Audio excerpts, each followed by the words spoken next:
CS Munya waziri, dakika 2, salimia hawa watu. Asante sana Governor. Mheshimiwa Raila Amolo Odinga, the fifth, viongozi wote wale tuko nao siku ya leo, wananchi wote wa Kiambu, mjamboni. Mjamboni tena. Yangu ni machache sana. Kwanza nimshukuru baba kwa hii mpangilio yake ya kwenda kila eneo akizungumza na waenyeji wa eneo hilo ndio waweze kujua mashinda yao.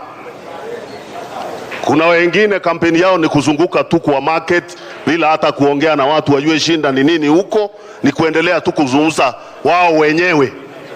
Hawajaongea na wenyeji huko wajue nani anaongoza hapa, shinda ya hapa ni gani.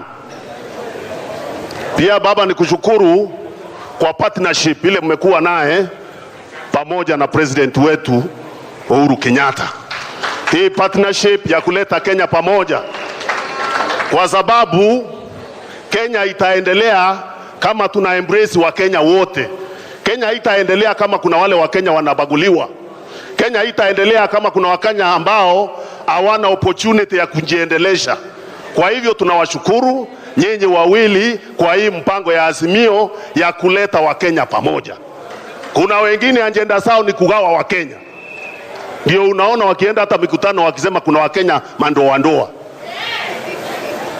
Mkenya anaweza kuwa mandoa kweli kwake?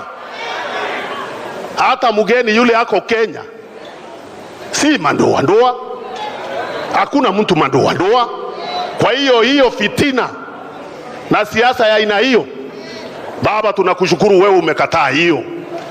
Na tunaona vile tunaelekea. Jana nilikuwa nimezunguka Rift Valley, Trans Nzoia, hata nilikuwa Zoi, nilikuwa na Gavana Kimemia huko kwake. Watu wameanza kubadilika na kushika wewe. Ile propaganda na kasumba ilikuwa imewekwa inaisha, na naona tukielekea kule mbele kila Mkenya atakuwa na baba, kwa sababu Wakenya wamekuelewa kama shujaa ambaye amepigania Kenya miaka hii yote na ambaye lengo yake ni kuleta mabadiliko, Kenya iende mbele, Wakenya wote wawe na haki zao. Kwa hivyo sisi tunakuunga mkono, tuende namna hiyo. Legacy ya Uhuru Kenyatta, zile kazi ameendelesha, uendeleze nazo na uendelee kuongezea, Kenya iweze kuenda mbele. Nikimalizia, kuna yale yametajwa ya kilimo. Ni kweli tumepiga hatua mingi kwa sekta ya kilimo tukiongozwa na President Uhuru Kenyatta. Lakini tunajua bado changamoto ziko ambazo tutaendelea kuchangia na wewe kubadilisha. Mapato ya makulima imeongezeka, lakini kuna challenges ya competitiveness ya sekta yetu ya kilimo tukikompare na wale wengine. Ndio sababu vitu inakuja mingi huku na sisi hatuwezi kupeleka mingi kule nje.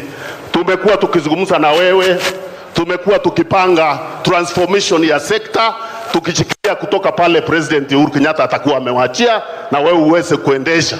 Na mimi najua mpango ya kilimo uko naye, ulikuwa unatusaidia hata yale mengine tunafanya, na tunajua tukienda mbele sekta ya kilimo itanawiri na watu wa Mlima Kenya, kwa sababu ni wakulima na watu wa biashara wataenda mbele zaidi.